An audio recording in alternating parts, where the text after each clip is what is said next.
الحمدللہ رب العالمین والصلاة والسلام علی سید المرسلین اما بعد فاعوذ باللہ من الشیطان الرجیم بسم اللہ الرحمن الرحیم الصلاة والسلام علیک یا رسول اللہ وعلی آلک واصحابک یا حبیب اللہ الصلاة والسلام علیک یا نبی اللہ وعلی آلک واصحابک یا نور اللہ۔ دورہ صرف الناب کے حوالے سے ہم لوگ حاضر ہیں۔ نصاب الصرف میں سے اسماء مشتقات کا سبق ہم پڑھ رہے تھے۔ آخری دن ہم نے اس میں تفضیل کے بنانے کا طریقہ پڑھا تھا۔ اس کے بعد اس میں مبالغہ کے بنانے کا طریقہ ہے، اور اس میں آلہ ہے اور اس میں ظرف ہے۔ آج ہم اس کو پڑھنے کی کوشش کریں گے۔ سبق نمبر 19 اس میں مبالغہ کے بارے میں ہے۔ اس میں مبالغہ جو ہے یہ صفت مشبہ آپ نے پڑھا، صفت مشبہ سے بھی کچھ تعلق رکھتا ہے اور کچھ اس کا تعلق جو ہے وہ اس میں تفصیل کے ساتھ ہے۔ اس میں مبالغہ جو ہے جس طرح سے صفت مشبہ سمائی ہوتا ہے، اسی طرح سے اسماء مبالغہ جتنے بھی ہیں وہ سارے کے سارے سمائی ہوتے ہیں، اور اسی طرح سے جس طرح سے اس میں تفضیل زیادتی کا معنی دیتا ہے، اسی طرح سے اس میں مبالغہ بھی زیادتی کا معنی دیتا ہے۔ معنی زیادتی کا دینے میں تھوڑا فرق یہ ہے کہ اس میں مبالغہ جو ہوتا ہے اس کے اندر زیادتی کا معنی جو ہوتا ہے وہ مطلقاً زیادتی کا پایا جاتا ہے، جبکہ اس میں تفضیل کے اندر یہ زیادتی کا معنی کسی کے مقابلے میں پایا جاتا ہے۔ کہتے ہیں اس مبالغہ کی تعریف وہ اسم مشتق جو فاعل میں مصدری معنی کی زیادتی پر دلالت کرے، جیسے درابن۔ اب یہ درابن زیادہ مارنے والا جو ہے یہ فاعل میں مصدری معنی میں زیادتی پر دلالت کر رہا ہے، یعنی بہت زیادہ مارنے والا، زیادہ مارنے والا، یعنی فعل کے اندر زیادتی پائی جا رہی ہے۔ اسم مبالغہ بنانے کا طریقہ کہتے ہیں اس کے بنانے کا کوئی خاص طریقہ نہیں ہے۔ اس میں فاعل میں مختلف حرکات و سکنات میں رد و بدل کرنے سے بنتا ہے، جیسے داربن سے درابن، عالمن سے علامتن وغیرہ وغیرہ۔ تنبیہ بیان کر رہے ہیں، کہتے خیال رہے کہ صفت مشبہ کی طرح اس میں مبالغہ کے اوزان بھی سب کے سب سمائی ہوتے ہیں۔ فوائد: اس مبالغہ میں تذکیر و تانیث کا کوئی فرق نہیں ہوتا، جیسے رجل علام اور امرأۃ علام، لیکن کبھی مبالغہ میں مزید زیادتی کے لیے اس کے آخر میں تا کا اضافہ کر دیا جاتا ہے، جیسے رجل علامۃ امرأۃ علامۃ۔ یہ تا تانیث کی نہیں ہوتی، یعنی یہ تا تانیث کے لیے استعمال نہیں ہوتی ہے، بلکہ یہ اس میں مبالغہ میں مزید جو ہے وہ اضافہ کرنے کے لیے آتی ہے۔ اس کے بعد فرما رہے ہیں کہ جب فعیل بمعنی فاعل یا فعول بمعنی مفعول ہو تو تذکیر و تانیث میں فرق کیا جائے گا، جیسے مذکر کے لیے یعنی مذکر کے لیے مذکر اور مؤنث کے لیے مؤنث کا صیغہ لایا جائے گا۔ مذکر کے لیے تا کے بغیر اور مؤنث کے لیے تا کے ساتھ لایا جائے گا، جیسے ہوا علیم، ہی علیمۃ، ہوا رسول۔ رسول فعول بمعنی اس میں مفعول ہے جس کو بھیجا گیا ہو۔ ثلاثی مزید فی میں اس کا بہت کم استعمال ہوتا ہے۔ اچھا، انہوں نے اتنی بات صرف کی ہے، اضافی بات یہ ہے کہ اگر فعیل بمعنی اس میں فاعل استعمال نہ ہو بلکہ اس میں مفعول استعمال ہو، اسی طرح سے فعول بمعنی اس میں مفعول کی بجائے اس میں فاعل کے استعمال ہو، تو پھر تذکیر و تانیث کا اعتبار جو ہے وہ نہیں کیا جاتا۔ یہ میں نے صفت مشبہ کے سبق کے اندر بھی عرض کیا تھا۔ یہ اوزان جو ہیں یہ مبالغہ کے لیے بھی استعمال ہوتے ہیں اور کبھی جو ہے یہ صفت مشبہ کے لیے بھی استعمال ہوتے ہیں۔ ثلاثی مزید فی میں اس کا استعمال بہت کم ہے، جیسے آتا سے معطاء، بہت زیادہ دینے والا۔ یہ آتا یعطی اعطاء باب افعال ہے، اس سے معطاء کے وزن پر بہت زیادہ دینے والا مبالغے کے لیے استعمال ہوتا ہے۔ اسی طرح سے انذرا سے نذیر بنانا، یعنی انذر ینذر انذار، یہ بھی باب افعال ہے، اس سے نذیر کا صیغہ نکالا جاتا ہے فعیل کے وزن پر، بہت زیادہ ڈر سنانے والا۔ تو یہ بھی جو ہے یہ کم استعمال ہوتا ہے، یعنی نذیر تو زیادہ استعمال ہوتا ہے، لیکن مطلب یہ ہے کہ مزید فی کے کوئی اتنے زیادہ افعال نہیں ہیں کہ جن سے آپ دیکھیں کہ عرب جو ہیں اس سے مشتق کر کے مبالغے کے لیے صیغے کو استعمال کرتے ہیں۔ چند اوزان یہاں پر انہوں نے بیان کیے ہیں۔ آگے اس میں اعلیٰ، تو کہہ رہے ہیں کہ اس میں اعلیٰ کا بیان، اس میں اعلیٰ کی تعریف وہ اسم جو اس شے پر دلالت کرے جس کے ذریعے سے فعل واقع ہو۔ یعنی کسی فعل کے واقع کرنے کے آلے پر دلالت کرتا ہے، یعنی اس کے ذریعے یہ فعل واقع کیا جاتا ہے. جیسے فاتح یفتح ہوتا ہے، اس کا معنی کھولنا ہے. تو مفتاح جو ہے یہ کھولنے کے آلے کے لیے استعمال کیا جاتا ہے صفت اس میں مبالغہ کا صیغہ جو ہے. جیسے مفعل کرنے کا آلہ، یہ تو ایسے ہی انہوں نے جو ہے مثال جو دی ہے یہاں پر، یہ خیالی ہے. حقیقت میں یہ اشیاء بنائی جاتے ہیں. جیسے تارا کا یترو کا مطلب ہوتا ہے مارنا، ہتھوڑا مارنا، اور میترک جو ہے یہ ہتھوڑے کو کہتے ہیں، یعنی مارنے، ہتھوڑا مارنے کا آلہ، یعنی وہ ہتھوڑا جو گول ہوتا ہے اس کو ہتھوڑے کو کہتے ہیں. اسم اعلیٰ کی کہتے ہیں 3 قسمیں ہیں: اسم اعلیٰ صغریٰ، اسم اعلیٰ وسطیٰ اور اسم اعلیٰ کبریٰ. وہ جو کام کرنے کے چھوٹے آلے پر دلالت کرے اسے اسم اعلیٰ صغریٰ کہتے ہیں. وہ جو کام کرنے کے درمیانے آلے پر دلالت کرے اسے اسم اعلیٰ وسطیٰ کہتے ہیں. جو کام کرنے کے بڑے آلے پر دلالت کرے اسے کبریٰ کہتے ہیں. یہ پڑھا تو ہم نے بھی ہے، آپ بھی پڑھ رہے ہیں، لیکن اس کا استعمال، اس کا لحاظ جو ہے یہ بہت کم رکھا جاتا ہے. اتنا زیادہ اس کا لحاظ نہیں رکھا جاتا. جیسے سادہ سی آپ کے سامنے ابھی جو میں نے 2 مثالیں دی ہیں، اس میں آپ دیکھیں تو مفتاح جو ہے یہ فاتح یفتح سے اسم اعلیٰ ہے. یہ چابی کے لیے استعمال ہوتا ہے، اور چابی چھوٹی سی ہوتی ہے، بعض اوقات اتنی چابیاں ہوتی ہیں. چلے لمبی ہو گئی تو اتنی لمبی چابی ہو گئی، یعنی جو پرانے عرب کے دور کی بات کر لیں تو اتنی لمبی، اس سے لمبی چابی ہم نے نہیں دیکھی، ٹھیک ہے. لیکن مترک جو ہے یہ اتنا بڑا ہوتا ہے، یعنی ہتھوڑا. اب مترک اور جو ہے اپنا مفتاح، ان کا مقابلہ کریں تو مفتاح اسم اعلیٰ کبریٰ ہے اور مترک جو ہے اسم اعلیٰ صغریٰ ہے. لیکن دونوں میں دیکھیں تو مفتاح چھوٹی ہوتی ہے اور اسم اعلیٰ کبریٰ جو ہے اپنا ہتھوڑا جو ہے وہ بڑا ہوتا ہے. تو اس کا لحاظ اتنا زیادہ نہیں رکھا جاتا. اسم اعلیٰ صغریٰ بنانے کا طریقہ بیان کر رہے ہیں. کہتے ہیں فعل مضارع سے علامت مضارع حذف کر کے اس کی جگہ علامت اسم اعلیٰ یعنی میم مکسور کا اضافہ کرتے ہیں. عین کریمہ کو فتح اور آخر میں تنوین لگا دیں گے. جیسے یدرب سے مدربن، مارنے کا آلہ، مارنے کا چھوٹا آلہ. اسم اعلیٰ وسطیٰ بنانے کا طریقہ یہ ہے کہ اسم اعلیٰ صغریٰ کے آخر میں فتحہ دے کر گول تا آخر میں بڑھا دیتے ہیں. جیسے مدربن سے مدربتن، مارنے کا درمیانہ آلہ. اسم اعلیٰ کبریٰ بنانے کا طریقہ بیان کر رہے ہیں. کہتے ہیں اگر اسم اعلیٰ صغریٰ کے لام کلمہ سے قبل علامت اسم اعلیٰ کبریٰ یعنی الف کا اضافہ کر دیا جائے گا تو وہ اسم اعلیٰ کبریٰ بن جائے گا.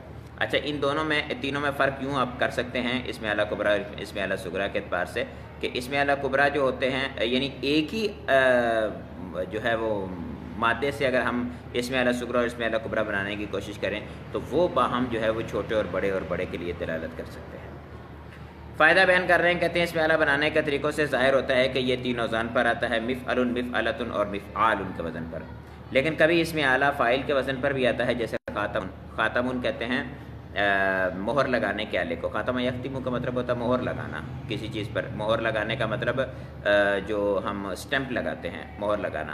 اب خاتم مہر لگانے کا آلہ یہ انگوٹھی کے لیے استعمال ہوتا ہے. انگوٹھی بعض اوقات جو ہے وہ پہلے عرب اس کو انگوٹھی کو مہر لگانے کے لیے استعمال کرتے تھے. انگوٹھی جو ہوتی تھی اس کے اوپر جس طرح سے مہر ہوتی ہے اس طرح سے نگ کے اوپر یا پھر جو انگوٹھی کا جو جس دھات سے بنی ہوئی ہے وہ لوہے سے بنی ہے یا سونے سے بنی ہے یا چاندی سے بنی ہے، اس دھات کے اوپر جو ہے وہ اس سٹائل میں لکھ دیا جاتا تھا جو چیز چھاپنا چاہ رہے ہیں، تو اس کے یا نشان بنا دیا جاتا تھا. پھر اس کے بعد ایک موم بتی ٹائپ ان کے پاس پلاسٹک ہوتی تھی. اس پلاسٹک کو موم بتی کے ساتھ گرم کر کے گراتے تھے اور تازہ گری ہوئی جو پلاسٹک پگھلی ہوئی ہے تو اس کے اوپر مہر کو لگا دیتے تو وہاں مہر ثبت ہو جاتی تھی. آپ نے کبھی سنا ہوگا کہ خط کی مہر ٹوٹ گئی. اب یہ خط کی مہر ٹوٹنے کا کیا مطلب ہوتا ہے؟ خط کو اکٹھا کرتے لپیٹتے جیسے ہم کاغذ کو لپیٹتے ہیں. کاغذ کو لپیٹ کے ایک رول بنا لیا. رول بنانے کے بعد جہاں کاغذ آ کے مل رہا ہے وہاں پر وہ گوند ڈالتے اور گوند ڈالنے کے بعد اس کے اوپر مہر لگا دیتے. اب اس کو جو کھولنے کی کوشش کرے گا تو یہ پلاسٹک جو ہے وہ گرم ہوئی تھی اور گرم ہونے کے بعد جو ہے وہ دوبارہ اب سوکھ چکی ہے. اب سوکھنے کے بعد اگر اس کو دوبارہ آپ کھولنے کی کوشش کریں گے تو یہ ٹوٹ جائے گی. تو اس کو کہتے ہیں مہر ٹوٹ گئی. تو کہتے ہیں مذکورہ بالا طریقے کبھی اس میں فاعل کبھی اس میں اعلیٰ فاعلن کے وزن پر بھی آتا. فاعلن عین پہ زبر کے ساتھ، فاعلن کے وزن پر نہیں. جیسے خاتم مہر لگانے کا آلہ، کالبن ڈھالنے کا آلہ. عالمن، عالم کا نام سنا ہوا ہے؟ عالم جس کی جمع عالمین آتی ہے، یہ بھی اس میں اعلیٰ ہے. اس کا مطلب ہوتا ہے جاننے کا آلہ۔ اللہ عز و جل کے سوا دنیا کے اندر جتنی بھی چیزیں پائی جاتی ہیں سب کے سب عالم کہلاتی ہیں، وہ اللہ عز و جل کے جاننے کے آلے ہیں، یعنی ان کے ذریعے سے اللہ عز و جل کی قدرت کا ہمیں پتہ چلتا ہے، ان کے ذریعے سے ہم اللہ عز و جل کی معرفت حاصل کرتے ہیں، تو یہ سارے کے سارے اللہ عز و جل کی ذات پاک کو جاننے کے آلے ہیں۔ فرماتے ہیں کہ مذکورہ بالا طریقہ کے مطابق ثلاثی مجرد افعال سے اسم اعلیٰ بنایا جاتا ہے۔ اگر غیر ثلاثی سے بنانا ہو تو اس کے لیے کیا کیا جاتا ہے؟ اس کے لیے ما بھی شروع میں لگا دیتے ہیں اور آگے مصدر لگا دیتے ہیں، اسم اعلیٰ بن جاتا ہے۔ کہتے ہیں اگر غیر ثلاثی مجرد فعل ثلاثی مزید فی، ثلاثی رباعی و مزید فی ان سے بنانا ہو تو اس صورت ثلاثی مزید فی سے اور رباعی مجرد و مزید فی سے اسے اسم اعلیٰ بنانا ہے، اسم اعلیٰ کا معنی لینا ہو تو اس فعل کے مصدر کو الف لام کے ساتھ مرفوع لا کر اور اس سے پہلے ما بھی کا اضافہ کر دیتے تو پورا جملہ بن جاتا ہے ما بھی الاستنصار، جس سے مدد حاصل کی جا سکے، ٹھیک ہے۔ تو استنصر یستنصر استنصار باب استفعال مزید فی کا صیغہ ہے، اس مصدر کو اب الف لام معرب باللام لے کے اس کے شروع میں ما بھی کا اضافہ کیا تو جس کے ذریعے سے مدد لی جائے، تو اس معنی میں اب بھی الاستنصار جو ہے یہ جار مجرور خبر مقدم اور الاستنصار جو ہے یہ مبتدا مؤخر اور جملہ ہو کر ما موصول کا صلہ موصول اپنے صلہ سے مل کر یہ پھر کلام کا جز بنے گا۔ اس میں اعلیٰ میں بھی تذکیر و تانیث کا کوئی فرق نہیں ہوتا، یعنی مذکر کے لیے مؤنث کے لیے دونوں جگہ پہ لائے جاتے ہیں۔ سبق نمبر 21 اس میں ظرف کے بارے میں ہے۔ اس میں ظرف تھوڑا سا غور سے سننے والا ہے، اس کے عین کلمہ کے بارے میں جو قواعد ہیں وہ ہمیشہ بھول جاتے ہیں۔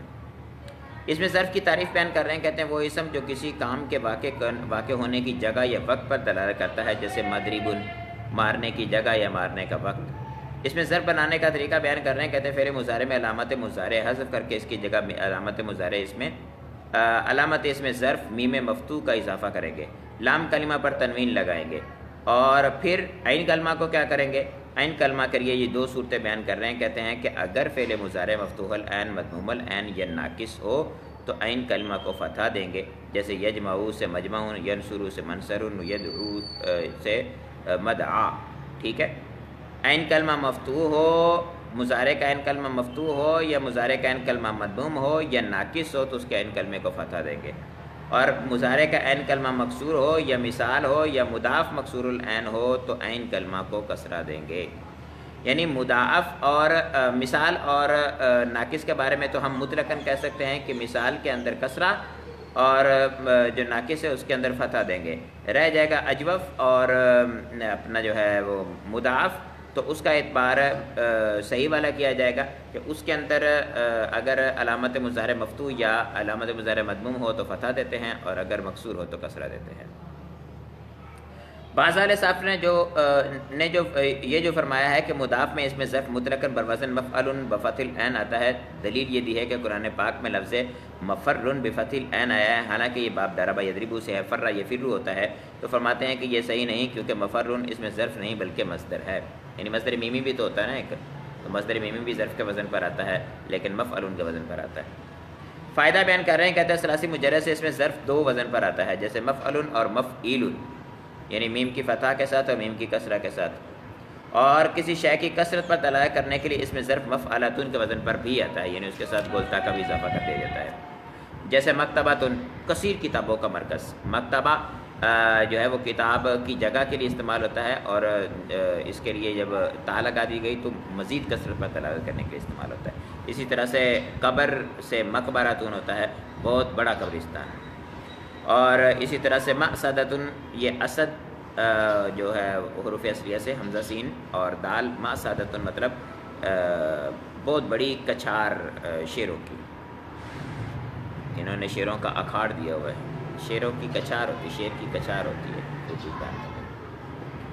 غیر ثلاثی مجرد افعال سے اس میں ظرف اسی طرح بنتا ہے جس طرح سے اس میں مفعول بنتا ہے، یعنی اس میں مفعول کے وزن پر ہی اس میں ظرف بنتا ہے، ما قبل آخر کو فتح دیتے ہیں، شروع میں میم مضموم لگاتے ہیں۔ جمع بنانے کا جو اس کا طریقہ ہے، اس کے اندر اس کی جمع جو ہوتی ہے، اس کی جمع مفاعیل کے وزن پر آتی ہے اور اس کی جمع جو ہوتی ہے وہ ہم لے کے آتے ہیں الف تا کے ساتھ، بھلے علامت تانیث لگی ہو بھلے نہ لگی ہو، اس کی جمع الف تا کے ساتھ لے کے آتے ہیں، جیسے مکرمن مکرمانی مکرمات، الف تا کے ساتھ لے کے آتے ہیں۔ تنبیہ بیان کر رہے ہیں، کہتے ہیں درج ذیل 12 مقامات ایسے ہیں جہاں پر مظاہرے مضموم العین سے اس میں ظرف خلاف قیاس مکسور العین بھی آتا ہے. یعنی اس صورت کے اندر قیاس تو یہی ہے جو ہم نے قواعد پیچھے بیان کیے ہیں کہ اس طرح سے آتا ہے، لیکن ان سیغوں کے اندر اس کے الٹ ہوتا ہے. اب ساجدہ یسجد ہوتا ہے، نصر ینصر کے وزن پر ہوتا ہے، لیکن مسجد اس میں ظرف آتا ہے. آنا تو چاہیے تھا مسجد، لیکن مسجد آتا ہے. اس طرح سے شارع کا یشرکو آتا ہے، اور غرب یغرب آتا ہے، اور نسک ینسکو آتا ہے، اور سکت یسکت آتا ہے، طلع یتلو آتا ہے، جزر یجزر آتا ہے، نحر ینحر آتا ہے، نحر ینحر آتا ہے، اور اسی طرح سے سکن یسکن آتا ہے، نبت ینبتو آتا ہے، اور فرق یفرقو آتا ہے، اور رافی کا یرفع کو آتا ہے، یا رافی کا یرفع کو آتا ہے، یا پھر رافع کا یرفع کو آتا ہے. تو ان سب سے جو عین کلمہ ہے ان کا مکسور نہیں ہوتا لام مضارع کے اندر، اس کے باوجود اس کی جو ان سب کا ظرف جو ہے وہ عین کلمہ کی کسرہ کے ساتھ آتا ہے. اس کے بعد انہوں نے یہاں پر گردان بیان کی ہے.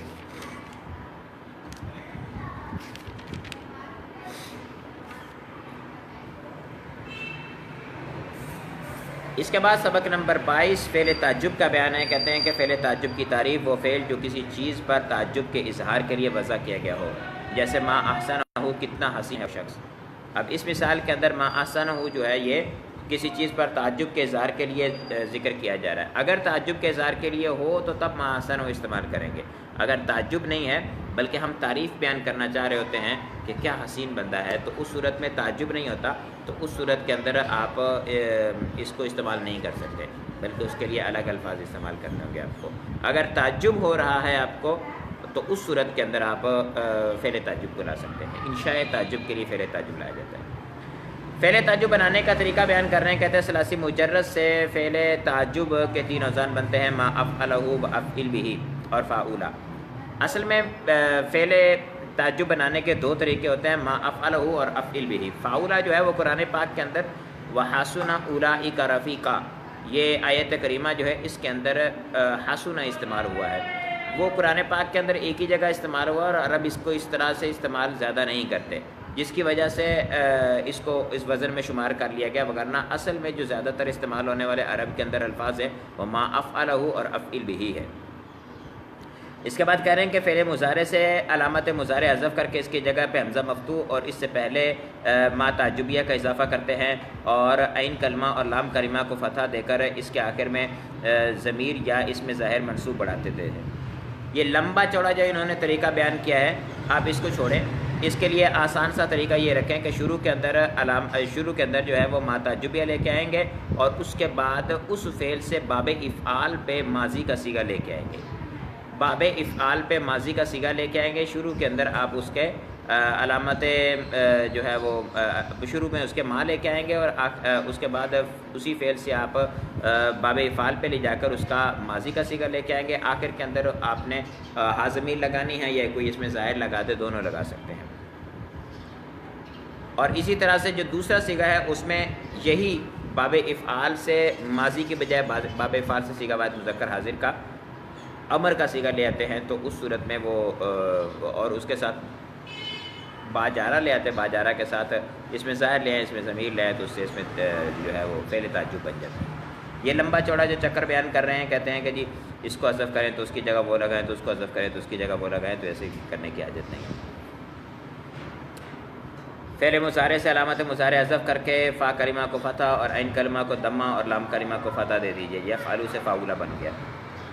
تنبیہ بیان کر رہے ہیں، کہتے ہیں کہ خیال رہے کہ ہر فعل سے فعل تعجب نہیں بنتا، بلکہ اس کے لیے وہی شرائط ہے جو اس میں تفضیل میں بیان کی گئی تھی، کہ جن جن سے اس میں تفضیل بنتا ہے انہی سے یہ اس میں جو ہے وہ اس میں فعل تعجب بنتا ہے.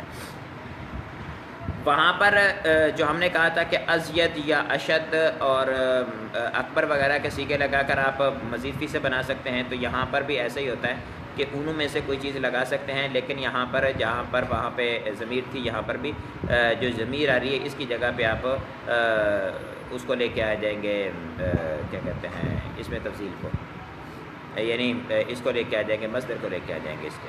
جیسے ہوتا ہے اکرم یکرم اکرام ہے، ما اشد اکرامم بھی و اشدد ما اشد اکراما و اشدد باکرامہ. تو اب وہی جو سیگا تھا فعل کا، اس کی جگہ پہ آپ اشدہ کا فعل لے کے آ گئے. اب اشدہ سیگا بعد مذکر غائب باب افعال سے بن گیا، اور اس کے بعد اکرامن حالت نصبی کے اندر آپ اس میں لے کے آ جائیں مصدر کو. اسی طرح ما اشد استغفارن، ما اشد اجتنابن، ما اشد انفطارن، ما اشد دہرجتن وغیرہ وغیرہ اس طرح سے لا سکتے ہیں. اور دوسرا سیگا جو ہے وہ وہی باب افعال سے فک ادغام کے ساتھ لے کے آئیں گے. ما و اشدد بھی، اشدد یہ امر کا سیگا ہے فعل باب افعال سے، تو وہ بنا کے اس کے ساتھ آپ علامت جو ہے وہ اس کے ساتھ مصدر کو منصوب لے کے آ جائیں گے، اس سے یہ بن جائے گا. یہ سادہ سا بنانے کا طریقہ ہے. اسی طرح سے جو ہے رنگ اور ایپ پر دلالت کرنے والے ان سے بھی اسی طرح سے بن جائے گا، اور مزید فی سے بھی اسی طرح بن جائے گا. یعنی ثلاثی مجرد سے بنانے کا یہ طریقہ تھا، ما افعلہ افعل بہ کے وزن پر لے کے آنا. اور غیر ثلاثی ہے جو غیر ثلاثی مجرد، وہ ثلاثی مزید فی ہو، رباعی مجرد ہو یا رباعی مزید فی ہو، سب سے ایک ہی طریقے سے بنتا ہے. جس طرح سے آپ نے اس کے اندر دیکھا تھا افعال تا اپنا اس میں تفصیل کے اندر. آ جائیے نحو کی طرف. 4 اسباق 19 20 21 22 4 اسباق ہم نے اس کے پڑھے. کل ہم نے معرب اور مبنی کا سبق پڑھا تھا. آج معرب اور مبنی کی اقسام کو پڑھیں گے. معرب اور مبنی کے اقسام بیان کر رہے ہیں. کہتے ہیں کل اس کی کل 6 قسم کے الفاظ مبنی ہوتے ہیں، جیسے فعل ماضی، امر حاضر معروف. الفاظ کا ہے انہوں نے جس کے اندر افعال، حروف اور اسماء سبھی شامل ہو گئے. فعل ماضی، امر حاضر معروف، تمام حروف، جملہ اور اس میں غیر متمکن، اور وہ فعل مضارع جس کے آخر میں نون ضمیر یا نون تاکید ہو. نون ضمیر نون نسوہ اور نون تاکید سے مراد نون ثقیلہ اور خفیفہ ہوں. فعل ماضی نصارى ذهب، فعل امر حاضر معروف انصر اذهب، تمام حروف جیسے من الى ان وغیرہ جتنے بھی ہیں سارے کے حروف انا وغیرہ. جملہ جیسے بکر قائم جلس خالد، اس میں غیر متمکن ہوا ھذا، اور فعل مضارع جس کے آخر میں نون ضمیر یا نون تاکید ہو.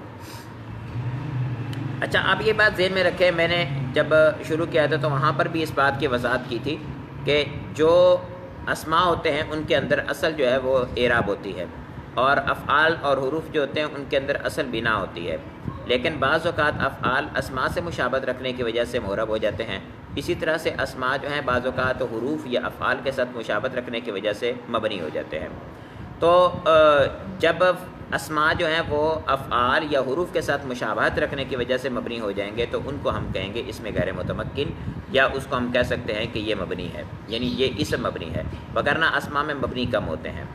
اچھا، اور افعال جو ہوتے ہیں ان کے اندر بھی فعل مضارع سارا کا سارا جو ہے یہ اس سے مشابہت رکھنے کی وجہ سے اس میں فاعل سے یہ بن جاتا ہے معرب، اور نون تاکید ثقیلہ اور نون تاکید خفیفہ اور نون نسوہ والے جو سیغے ہیں یہ مبنی رہتے ہیں، اپنی حالت پر برقرار رہتے ہیں.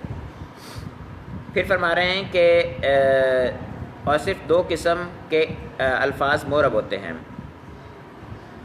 اس میں متمکن اور وہ فعل مضارع جو نون ضمیر اور نون تاکید سے خالی ہو. اچھا، جملے کو انہوں نے مبنی فرمایا ہے. جملہ جو ہوتا ہے یہ تو چونکہ مفرد ہی نہیں ہوتا نا، تو اس کا معرب و مبنی ہونا یہ تو مفرد کے اقسام سے، تو اس وجہ سے اس کے ساتھ کوئی تعلق نہیں ہے، یعنی وہ مبنی ہی ہوتا ہے، اس میں کوئی عامل اثر نہیں کرتا. بعض اوقات آپ دیکھتے ہیں جملے کے اندر طلبہ کو بڑی ٹینشن ہوتی ہے جب ہم کہتے ہیں کہ جملہ تو مبنی ہوتا ہے اور انا داخل ہوتا ہے تو اپنے اس کے مبتدا کو جو ہے وہ نصب دے دیتا ہے، اور جو خبر ہوتی ہے اس کو رفع دے دیتا ہے. کانا ہوتا ہے تو وہ اسم کو رفع اور خبر کو نصب دے دیتا ہے. تو یہ اس کے اندر تبدیلیاں کرتے ہیں. تو ان کو نواسخ جملہ کہتے ہیں، یعنی جو جملے کا حکم ہوتا ہے اس میں نسخ وارد کر دیتے ہیں، اس حکم کو منسوخ کر کے اپنا حکم لے آتے ہیں. اب جب اس حکم کو منسوخ کریں گے، اپنا حکم لے کے آئیں گے، تو ظاہری بات ہے حکم کے اعتبار سے اس کے اندر تبدیلی ہوگی. تو یہ اس کو ہم کوئی جملے کو معرب ہونا یا مبنی ہونا نہیں کہیں گے. اس صورت میں جملہ جو ہے وہ اپنی حالت پر برقرار ہے، اس نے اس کے اندر آ کے معنوی طور پر نسخ وارد کیا اور اس کے اندر جو ہے وہ اپنے اس کے اجزاء کے اندر فرق ڈالا ہے. اس میں آگے 2 قسم کے الفاظ معرب ہوتے ہیں، جیسے اس میں متمکن زید رجل، اور وہ اسم وہ فعل مضارع کے جو نون ضمیر اور نون تاکید سے خالی ہو، جیسے ینصر اور تنصرین. اس میں غیر متمکن کے اقسام بیان کر رہے ہیں، کہتے ہیں اس میں غیر متمکن مشابہ مبنی الاصل کی کئی اقسام ہیں جن میں سے بعض یہاں پہ ذکر کی ہیں. یعنی یہ اس میں غیر متمکن کے بارے میں بیکر میں دیو مشابہ مبنی الاصل، یعنی مبنی الاصل جو تھے، یعنی اصل میں جو مبنی تھے فعل یا حروف، ان کے ساتھ یہ مشابہت رکھنے کی وجہ سے مبنی ہوتے ہیں. اس میں ضمیر دی ہے، اس میں موصول دیا ہے، اس میں اشارہ، اس میں استفہام، اس میں شرط، اس میں ظرف، اس میں کنایہ اور اس میں فعل.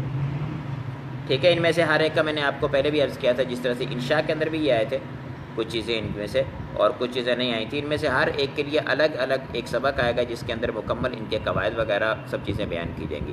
یہ تو بیان نہیں کیا جائے گا کہ اس میں مشابہت کس وجہ سے ہے، لیکن دیگر جو ہے اس کے احکام جو کلام عرب میں استعمال ہونے کے وہ بیان کیے جاتے ہیں. ان کو مشابہت کس وجہ سے حاصل ہے، یعنی یہ کس وجہ سے اس کے ساتھ مشابہت رکھتے ہیں، اس کی تفصیل اگر دیکھنا چاہیں آپ تو نصاب النحو کے اندر موجود ہے، وہاں پر فوائد ضیائیہ سے اس کو نقل کیا گیا ہے. فوائد ضیائیہ مولا جامی کا نام ہے. تنبیہ بیان کرتے ہیں، کہتے ہیں اس میں غیر متمکن کے علاوہ تمام اسماء متمکن یعنی معرب ہوتے ہیں. اس میں غیر متمکن یہ 8 انہوں نے بیان کیے ہیں، فرمایا کہ اس کے علاوہ بھی کچھ ہے، تو ان کو ملا کے فرماتے ہیں کہ ان کے علاوہ جتنے بھی تمام اسماء ہیں وہ سارے کے سارے اس میں متمکن یعنی معرب کہلاتے ہیں. اس میں ضمیر کا بیان شروع ہو رہا ہے. کہتے ہیں کہ جو اسم متکلم مخاطب غائب پر دلالت کرے اسے اس میں ضمیر کہتے ہیں. ضمیر کی 5 قسمیں ہیں: ضمیر مرفوع متصل، ضمیر مرفوع منفصل، ضمیر منصوب متصل، ضمیر منصوب منفصل اور ضمیر مجرور متصل. ضمائر جو ہوتی ہیں ان کو یاد رکھنے کے لیے طلبہ کو بڑی ٹینشن ہوتی ہے. یاد رکھنا اس کا انتہائی آسان ہے. اگر آپ ضمیر مرفوع متصل کی بات کریں تو ضمیر مرفوع متصل کو یاد رکھنا تھوڑا مشکل ہے، کیونکہ یہ فعل کے ساتھ مکس ہو کے آتی ہیں. ان کو آپ یہاں پر بھی جیسے ذکر کیا جا رہا ہے تو فعل کے ساتھ ذکر کیا جا رہا ہے، اور صیغے جو بیان کیے گئے ہیں یہاں پر ایک ضمیر کو چھوڑ کے بیان کیا گیا ہے. ضمیر جو ہے اس کے لیے آپ الگ سے نکال کے لکھ لیا کریں: الف تثنیہ، واو جمع، نون نسوہ، یا مخاطبہ، تا تما تم، تی تما تم. یہ جو ہے یہ ضمیریں ہیں.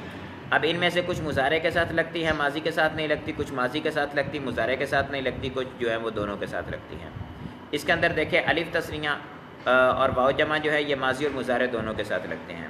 یعنی الف جو ہوتی ہے تثنیہ کے لیے استعمال ہوتی ہے، واو جمع کے لیے استعمال ہوتی ہے.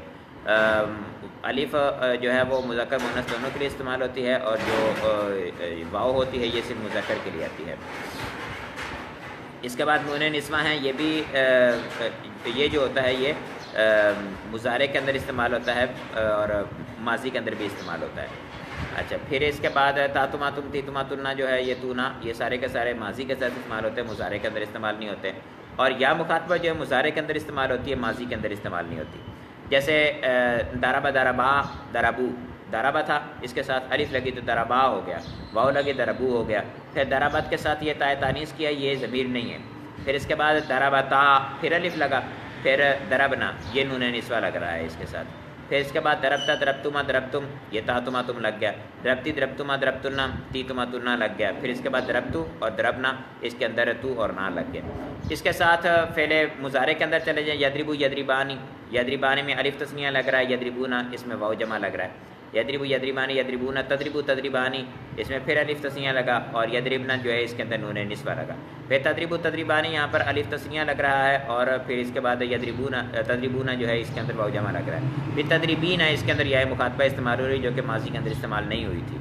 اور تدریبانی جو ہے اس کے اندر الف تثنیہ لگ رہا ہے، اور تدریبنا جو ہے اس کے اندر نون نسوہ لگ رہا ہے. ادربو ندربو کے اندر کوئی ضمیر موجود نہیں ہے، اس کے اندر مستتر ہوتی ہے، اور واجب الاستتار ہے، ہمیشہ ہی مستتر ہوتی ہے، باہر نہیں نکل سکتی. اچھا، یہ ہو گئی مرفوع متصل ضمیریں. مرفوع متصل یعنی ضمیروں کو آپ دیکھیں، مرفوع منصوب اور مجرور 3 طرح کے عامل ہوتے ہیں، اسی طرح سے 3 طرح کی ضمیریں ہوتی ہیں: مرفوع، منصوب اور مجرور. مرفوع اور منصوب جو ہوتی ہیں یہ متصل اور غیر متصل دونوں طرح سے آتی ہیں، لیکن جو منصوب ہوتی ہیں وہ صرف متصل آتی ہیں، منفصل نہیں آتی ہیں.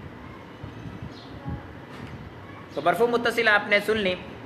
مرفوع منفصل جو ہوتی ہیں کہتے ہیں یہ بھی 14 ضمیریں ہیں: ہوا ہما ہم، ہیا ہما ہننا، انت انتما انتم، انتی انتما انتنا اور انا اور نہ. اس کے بعد کہہ رہے ہیں کہ ضمیر منصوب متصل یہ بھی 14 ہے، اور یہ بھی کبھی فعل کے ساتھ متصل ہوتی ہیں، کبھی حرف مشابہ بالفعل کے ساتھ متصل ہوتی ہیں. اچھا، یہ جو ضمیریں ہوتی ہیں ضمیر منصوب متصل، اس کے لیے یاد کرنے کے لیے آپ کو کیا کرنا چاہیے؟ یہ جو ضمیریں منصوب متصل کے لیے آ رہی ہیں ان کو آپ یاد کر لیں. ان کو آپ دیکھیں اگر فعل کے ساتھ لگی ہوئی ہیں، یہ حروف مشبہ بالفعل کے ساتھ لگی ہوئی ہیں تو یہ منصوب متصل ہے. ٹھیک ہے. اور اگر یہ یا کے ساتھ لگی ہوئی ہیں تو یہ منصوب منفصل ہو جائیں گی. اور اگر یہی جو ہے وہ اسم کے ساتھ لگی ہوئی ہیں یا حرف جار کے ساتھ لگی ہوئی ہیں تو یہ مجرور متصل ہو جائیں گی.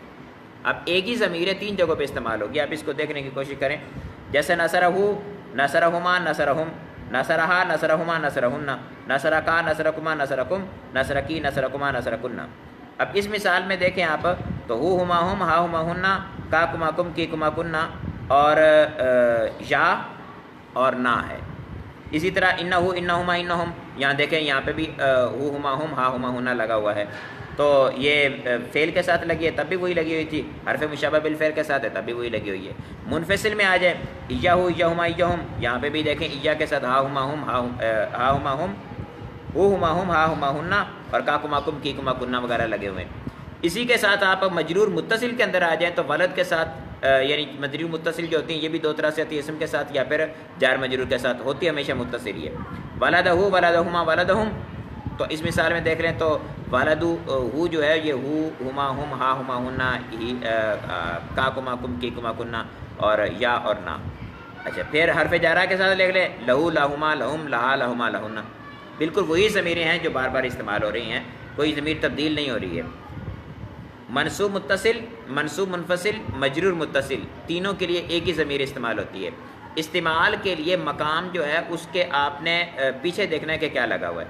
اگر اسی ہا ہوا ہم، ہو ہما ہننا وغیرہ جو ہے اس کے ساتھ آپ دیکھتے ہیں کہ پیچھے فعل لگا ہوا ہے تو اس کو کہیں گے یہ منصوب متصل ہے. پیچھے جو ہے وہ حرف مشبہ بالفعل لگا ہے تو بھی آپ کہیں گے کہ یہ منصوب متصل ہے. پیچھے آپ کے یا لگا ہوا ہے اس کے تو اس صورت میں آپ کہیں گے کہ یہ جو ہے وہ منصوب منفصل ہو جائے گا. اور اگر پیچھے اسم لگا ہوا ہے، کوئی سا بھی اسم لگا ہوا ہو، ضمیر ضمیر پر داخل نہیں ہوتی، کوئی بھی اسم لگا ہوا ہو اس کے ساتھ متصل ہو تو اس کا مطلب ہے کہ یہ مجرور متصل ہے. وہ مضاف بنے گا، یہ مضاف الیہ بنے گی. اور اگر اس کے ساتھ حرف جار لگا ہوا ہے تو اس کو بھی مجرور متصل کہیں گے آپ. یہ یاد رکھنے کے لیے انتہائی آسان طریقہ ہے، اس کو آپ یاد رکھیں کہ اس کے پیچھے کیا چیز ہے. پہچان کے لیے بھی بہت آسان طریقہ ہے. بعض اوقات طالب علموں میں یہ گڑمڑ ہو جاتی ہیں، وہ مرفوع متصل کو منصوب متصل، منصوب متصل کو مجرور متصل بنا رہے ہوتے ہیں. 2 پچھلی یاد کریں اور اگلی ایک ضمیر یاد کر لیں، ان کے پیچھے والے کو یاد رکھنا ہے کہ اس کے پیچھے کیا آئے گا تو یہ کیا بن جائے گی، بس. اور کسی چیز کو یاد رکھنے کی حاجت نہیں ہے. ترجمہ تو ساری بات ہے، ضمیر نے لوٹنا ہے، جس کے ادھر لوٹے گی وہی اس کے مراد ہوگی، وہی اس کا ترجمہ ہوگا. اس کے بعد فرما رہے ہیں کہ مضارع امر اور نہی کے 3 صیغوں جیسے واحد مذکر حاضر، واحد متکلم اور جمع متکلم میں ضمیر پوشیدہ وجوباً پوشیدہ ہوتی ہے. نیز ان تینوں فعلوں کے ماضی اور کے 2 صیغوں میں واحد مذکر غائب اور واحد مؤنث غائب میں ضمیر جوازاً پوشیدہ ہوتی ہے. ان سے پوشیدہ ضمیروں کو ضمیر مرفوع متصل مستتر کہتے ہیں، مستتر کہتے ہیں.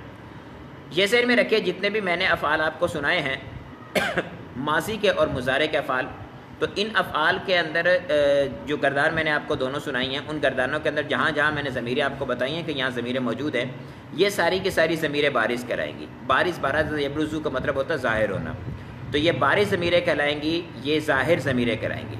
ان کے علاوہ جتنے بھی فعل کے صیغے آ رہے ہوتے ہیں وہاں پر ضمیر ظاہراً موجود نہیں ہوتی. جن میں ظاہراً ضمیر موجود نہیں ہوگی، اگر وہ حاضر کا صیغہ ہے یا متکلم کا صیغہ ہے تو ضمیر کا مستتر ہونا واجب ہے. اگر وہ حاضر کا صیغہ ہے یا متکلم کا صیغہ ہے تو ضمیر کا مستتر ہونا واجب ہوگا. اگر اس کے علاوہ ہے تو ضمیر جو ہے وہ مستتر ہونا جائز ہوگی. ٹھیک ہے، سادہ سے اس کو پہچاننے کا طریقہ ہے. آپ اس میں دیکھ لیجئے ماضی ہے تو اس کے اندر دارابات ان دونوں کے اندر ضمیر جائز الاستتار ہے. جائز الاستتار ہونے کا مطلب یہ ہوتا ہے کہ کبھی اس کے لیے اس کا فاعل ضمیر بن جاتی ہے جو ضمیر اس کے اندر مستتر مانی جاتی ہے. کبھی ایسا ہوتا ہے کہ اس کا فاعل جو ہے وہ اس میں ظاہر بھی آ جاتا ہے، لیکن جب اس کا فاعل اس میں ظاہر آئے گا تو اس وقت اس کے اندر سے ہم ضمیر نہیں نکالیں گے، اور جب اس کا فاعل اس میں ظاہر نہیں ہوگا تو پھر اس کے اندر سے ضمیر نکالیں گے جس کو ماقبل کی طرف ہم لوٹائیں گے. لیکن جو حاضر کا صیغہ ہے، جیسے اچھا ماضی میں حاضر کے صیغوں کے اندر ضمیر بارز ہوتی ہے، اس کے اندر سے نکالنے کی حاجت نہیں ہے.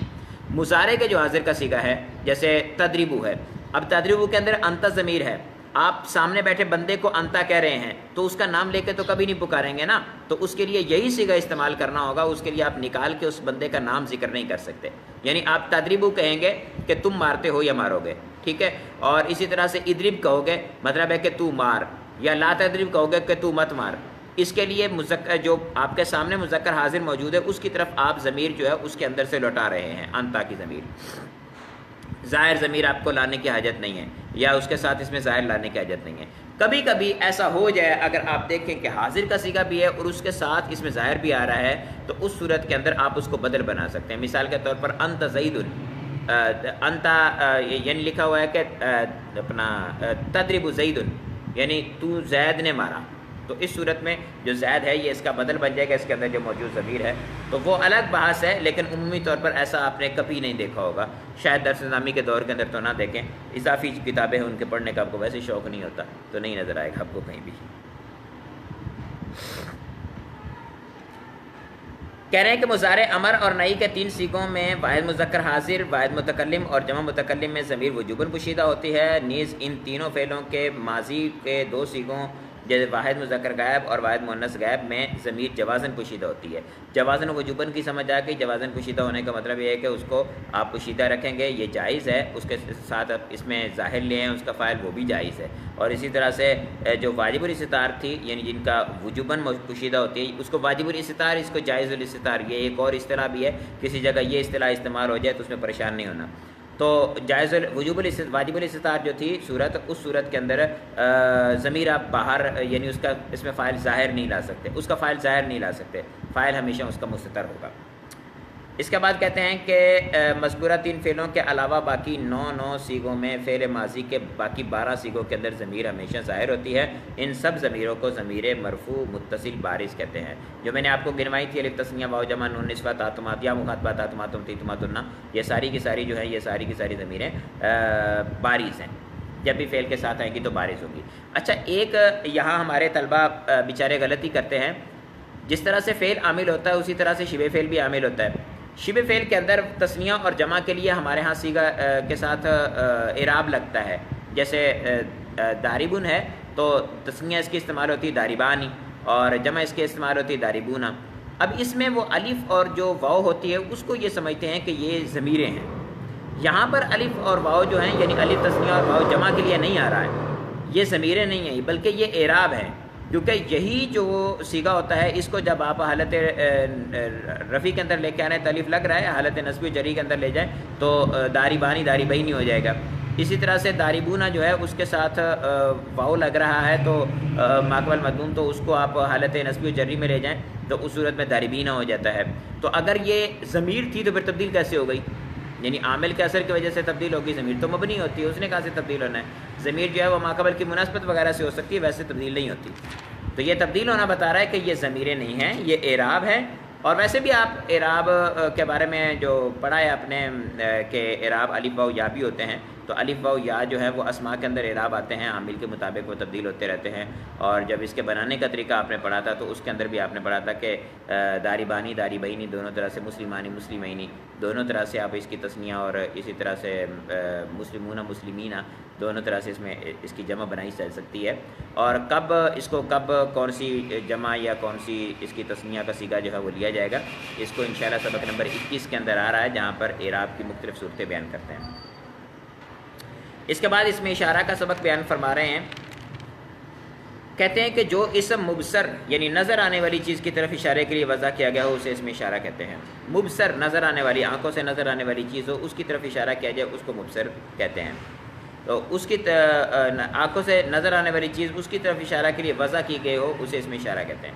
اب اس میں اشارہ کی وضع تو یہی ہے کہ ہم کسی مبصر چیز کی طرف اس کو استعمال کریں، یعنی کوئی چیز ہمیں نظر آ رہی ہو تو اس کی طرف اشارہ کرنے کے لیے ہم اس میں اشارہ کو استعمال کریں، یہ اس کی وضع ہے۔ تو بہت ساری چیزیں دیگر جو ہیں جیسے اپنی وضع سے ہٹ کر دوسرے معنی میں بھی استعمال ہوتی ہیں، حقیقی معنی یعنی جس کے لیے وضع کیا گیا اس کا حقیقی معنی ہوگا، اور جو حقیقی معنی سے ہٹ کر استعمال ہوگا تو اس کو مجازی معنی کہیں گے۔ تو بلاغت کے اعتبار سے اس کو مجازی معنی میں بھی استعمال کیا جاتا ہے، یعنی کوئی چیز مبصر نہیں ہوتی اس کے باوجود وہاں پر اس میں اشارہ استعمال کیا جاتا ہے، تو وہاں پر اہل بلاغت یہ کہتے ہیں کہ وہاں پر جو متکلم ہے وہ یہ سمجھتا ہے کہ وہ چیز میرے دماغ میں اس طرح سے حاضر ہے کہ گویا کہ میں اسے دیکھ رہا ہوں، یعنی وہ اس کو جو غیر مبصر ہے اس کو مبصر کے مقام پہ اتار کر اس کے ساتھ وہ کلام کرتا ہے. اس کو آپ مقتضیٰ جو ہے وہ اپنا ظاہر کے مطابق کا کلام کو نہیں کہیں گے، بلکہ مقتضیٰ خلاف ظاہر کے مقام پر آپ مقتضیٰ کفی کے اعتبار سے کلام کرنا کہلائے گا.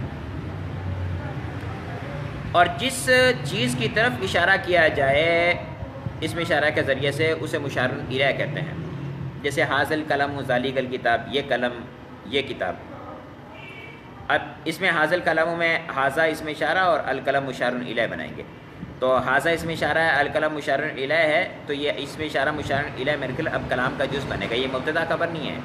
یعنی جب ہم حاضل قلم کو حاضہ کو مبتدا اور القلم کو خبر بنائیں گے تو اس صورت میں یہ اس میں اشارہ مشار الیہ نہیں ہوں گے. جب اس میں اشارہ مشار الیہ بنائیں گے تو اس وقت یہ مبتدا خبر نہیں ہوں گے. اس میں اشارہ کے اقسام بیان کر رہے ہیں. کہتے ہیں کہ اس میں اشارہ کی 2 قسمیں ہیں. اس میں اشارہ للقریب، یعنی وہ اس میں اشارہ کہ جسے مشار الیہ قریب کے لیے وضع کیا گیا ہو، جیسے حاضہ اور حاضہ. اس میں اشارہ للبعید، وہ اس میں اشارہ جسے مشار الیہ بعید کے لیے وضع کیا گیا ہو، جیسے ذالک اور تلک. اسماء اشارہ للقریب درج ذیل ہیں، ان کے ذریعے سے مشار الیہ قریب کی طرف اشارہ کیا جاتا ہے، جیسے ذا، حاذا، ذانی، زینی، حاذانی، حاذینی، اولائی اور ہاؤلائی. اسی طرح سے تا، حاذہ، تانی، تینی، ہاتانی، ہاتینی، اولا اور ہاؤلائی. واؤ اس کے اندر اولا کے اندر آتی ہوتی ہے، یہ واؤ پڑھی نہیں جاتی. اسی طرح جب ہاؤلائی کہتے ہیں تو وہاں پر بھی جو ہے وہ پڑھی نہیں جاتی واؤ. اس کے بعد کہہ رہے ہیں کہ اس میں اشارہ للبعید درج ذیل ہیں اور ان کے ذریعے اس میں اشارہ مشار الیہ بعید کی طرف اشارہ کیا جاتا ہے، جیسے ذا کا، ذالی کا، ذانی کا، زینی کا، اولائی کا، تا کا، تل کا، تانی کا، تینی کا اور اولائی کا. قواعد و ضوابط بیان کر رہے ہیں. کہتے ہیں کہ اس میں اشارہ اور مشار الیہ کا مذکر، مؤنث، واحد، تثنیہ، جمع ہونے میں برابر ہونا ضروری ہے. یعنی اس میں اشارہ اگر مذکر آتا ہے تو اس میں مشار الیہ بھی مذکر آئے گا. اس میں اشارہ مؤنث آتا ہے تو مشار الیہ بھی مؤنث آئے گا. اس میں اشارہ واحد آتا ہے تو مشار الیہ بھی واحد، تثنیہ آتا ہے تو تثنیہ، جمع ہوتا تو جمع آئے گا. قریب اور بعید کے لیے آپ یہ 3 جو 6 سیغے انہوں نے بیان کیے، 6 سیغے آپ استعمال کر سکتے ہیں. اچھا، اس میں بھی وہی صورتحال ہے جو صفت کے اندر ہم نے پڑھی تھی، کہ صفت کے اندر ہم دیکھتے ہیں کہ اس میں اشارہ جو صفت ہوتی ہے وہ غیر ذویل عقول کی جمع مکسر ہے یا ذویل عقول کی جمع مکسر ہے. غیر ذویل عقول کی کوئی بھی جمع ہو تو اس کے اندر آپ اس کا لحاظ نہیں رکھتے، بلکہ جماعت ان کی تعبیر میں لے جا کر اس سے آپ واحد مؤنث کا بھی لگا سکتے ہیں سیغہ. تو یہاں پر بھی آپ اس میں اشارہ واحد مؤنث کا لگا سکتے ہیں. اس کے لیے بیان کریں گے. یہاں پر کہتے ہیں غیر عاقل کی جمع کی طرف اشارے کے لیے اس میں اشارہ واحد مؤنث لایا جاتا ہے، جیسے حاذہ العلوم، تلک القراسات. اب حاذہ العلوم علم کی جمع ہے تو اس کے ساتھ حاذہ بھی لگا سکتے ہیں. اسی طرح سے تلک القراسات، قراسات ان کی جمع قراسات کاپی کو کہتے ہیں، تو تلک القراسات. اس کے بعد استعمال فرما رہے ہیں. کہتے ہیں ہونا اور ہونا کا یہاں یہ قریب کے معنی کی طرف، قریب کی جگہ کی طرف اشارہ کے لیے استعمال ہوتے ہیں. جیسے ہونا خزائن، یہاں ہونا خزائن العلم، یہاں علم کے خزانے ہیں. اب اور اسی طرح سے ہونا کا ہونا جامعۃ المدینہ، وہاں یہاں جامعۃ المدینہ ہے. اچھا، یہاں کہہ رہے ہیں کہ اس میں قریب کی طرف اشارے کے لیے استعمال کیا جاتا ہے. اس میں قریب کے لیے اشارے کی طرف اس میں قریب کے اشارے کے لیے استعمال کیا جاتا ہے، لیکن یہ ہمیشہ جگہ کے لیے استعمال ہوتے ہیں. تو یہاں پر جو ہونا خزائن العلم دیا ہے، اس میں ہونا جو ہے یہ خبر مقدم اور خزائن العلم جو ہے یہ مبتدا مؤخر کہلائے گا. کیوں؟ اس وجہ سے کہ یہ جگہ پر دلالت کرنے کے لیے ہمیشہ استعمال ہوتے ہیں، اور جو چیز جگہ پر دلالت کرنے کے لیے استعمال ہوتی ہے وہ ظرف ہوتی ہے، تو یہ ظرف کے لیے استعمال ہوں گے. جب یہ ظرف کے لیے استعمال ہوں گے تو مبتدا نہیں بن سکتے. ایک بات. دوسری بات یہ ہے کہ جب اس کو آپ خبر بنا رہے ہیں، خبر مقدم، اور جو خزائن العلم ہے اس کو مبتدا مؤخر بنا رہے ہیں، تو یہ مبتدا خبر ہے باہم. اس کا مطلب ہے اس کا جو مشار الیہ ہے وہ یہاں پر مذکور نہیں ہے. اس کا مطلب ہے کہ ہن المکان خزائن العلم، اور اسی طرح سے ہن المکان جامعۃ المدینہ، وہ مکان محذوف ہے جو اس کا مشار الیہ بنے گا. اس میں اشارہ جو ہے وہ یہاں موجود ہے، مشار الیہ جو آگے آ رہا ہے وہ مشار الیہ نہیں ہے، اس کا مشار الیہ یہاں پر محذوف مانیں گے. اسی طرح فرما رہے ہیں کہ ثم اور ہناکا اور ہنالکا یہ وہاں یعنی دور کے لیے استعمال ہوتے ہیں. بعید جگہ کے لیے، بعید جگہ کی طرف اشارے کے لیے استعمال کیے جاتے ہیں. ہنالکا الزلازل، وہاں زلزلے ہیں. اور ثم الشیء، وہاں کوئی چیز ہے. من سما یہ کافیہ کے اندر کثیر مقام پر استعمال ہوتا ہے، یعنی اسی وجہ سے من جو ہے وہ تعلیلیہ استعمال ہوتا ہے، من سما یعنی اس وجہ سے، تو سما کے ذریعے سے پیچھے بات کی گئی ہوتی ہے تو اس کی طرف اشارہ کیا جاتا ہے اس میں اشارہ کے ذریعے سے۔ ذالکہ وغیرہ میں کاف حرف کتاب ہے، لہٰذا یہ مخاطب کے مطابق ہوگا۔ مثلا دور رکھی ہوئی کتاب کی طرف اشارہ کرنا ہو اور مخاطب مذکر ہو تو کہا جائے گا ذالک الکتاب، اور مخاطب مؤنث ہو تو کہا جائے گا ذالک الکتاب۔ اسی طرح سے مخاطب تثنیہ ہو تو کہا جائے گا ذالکم الکتاب، اور جمع مذکر ہو تو کہا جائے گا ذالکم الکتاب، اور جمع مؤنث ہو تو کہا جائے گا ذالکن الکتاب۔ یعنی ذالکہ جو ہے اس کے ساتھ کاکماکم کیکماکنہ جو لگے ہوئے ہیں، یہ ضمیریں جو لگی ہوئی ہیں، یہ ضمیریں جو ہیں ان کو ضمیریں کہہ رہا ہوں، یہ جو حروف لگے ہوئے ہیں ان حروف کو آپ مخاطب کے مطابق لے کے آئیں گے۔ مخاطب کی جس طرح سے ضمیریں آتی ہیں اسی طرح سے یہ استعمال ہوں گے، لیکن یہ حروف ہوں گے، یہ اسماء نہیں ہیں، لیکن اس میں اشارہ کے ساتھ ہوں گے۔ اس میں اشارہ کو مشار الیہ کے مطابق لایا جائے گا، ٹھیک ہے، اور یہ جو اس کے ساتھ حروف لگے ہوئے ہیں اس کو مخاطب کے مطابق لایا جائے گا۔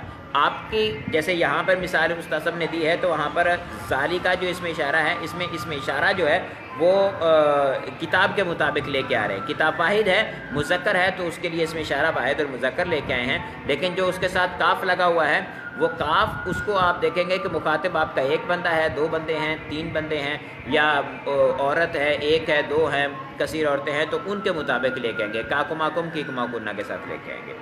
تو کہہ رہے ہیں کہ اگر ایک مخاطب ہے تو اس کے لیے ذالک الکتاب، دو ہیں تو ذالکم الکتاب، اور بہت سارے تو ذالکم الکتاب، اور اسی طرح سے مؤنث ہے تو اسی میں بھی ایسے ہی کریں گے، ذالک الکتاب اور ذالکم الکتاب اور ذالکن الکتاب۔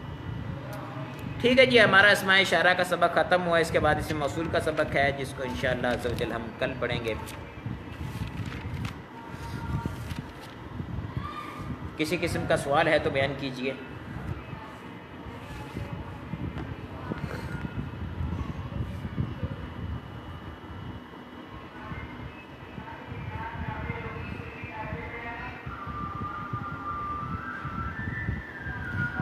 خان بہادر بھائی نے واٹس ایپ پہ پرسنل میں سوال کیا تھا، میں اصل میں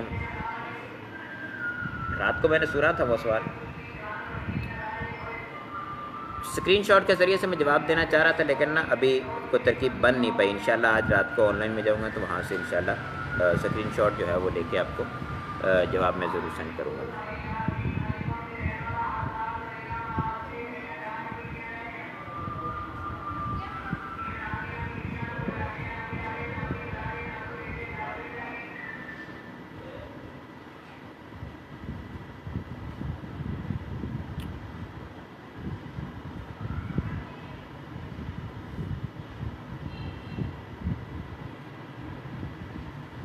حاصل قلم جو ہے اس کو اگر آپ اس میں اشارہ بنائیں گے تو اس صورت کے اندر حاضر اس میں اشارہ اور القلم مشار الیہ بنے گا۔ اس میں اشارہ مشار الیہ بن کے یہ مبتدا بنا لے، خبر آپ کو اس کی معذوف ماننی پڑے گی۔ مثال کے طور پر آپ کہیں کہ حاضر قلم موجود یا حاضر قلم لاکا، یہ آپ کی قلم ہے تو یہ قلم آپ کی ہے۔ اب اس کے ترجمے میں بھی فرق پڑتا ہے، جب آپ کہیں گے نا حاضر قلم تو اس کا مطلب ہوگا یہ قلم، اور اگر کہیں گے حاضا قلم تو اس کا مطلب ہوگا یہ قلم ہے۔ جب آپ کہیں گے حاضا قلم یہ قلم ہے تو اس صورت میں حاضا اس میں اشارہ جو ہے قلم اس کی وہ نہیں بنے گا، خبر نہیں بنے گا، مشار الیہ نہیں بنے گا بلکہ خبر بنے گا۔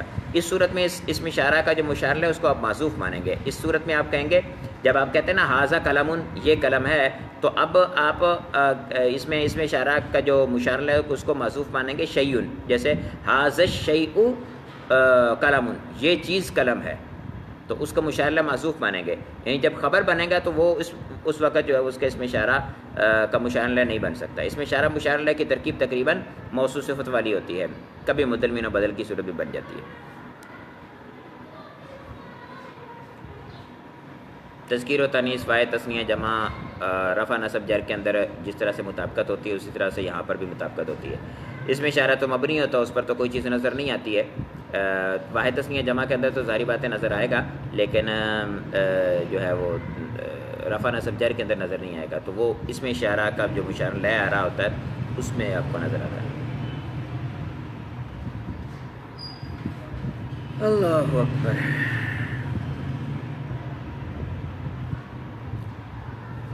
جی میرے خیال میں آج کوئی سوال نہیں. سبق بھی بالکل دونوں آسان تھے, صرف کا بھی آسان تھا اور ناو کا بھی آسان تھا, کوئی اتنی سوالات والی بات نہیں تھی. جب قواعد آئیں گے صرف کے اندر تو اس میں سوالات کافی اٹھیں گے, وہاں آپ بات کریں گے سوالات کے حوالے سے. ٹھیک ہے, دعاؤں میں یاد رکھیے گا. السلام علیکم ورحمۃ اللہ وبرکاتہ.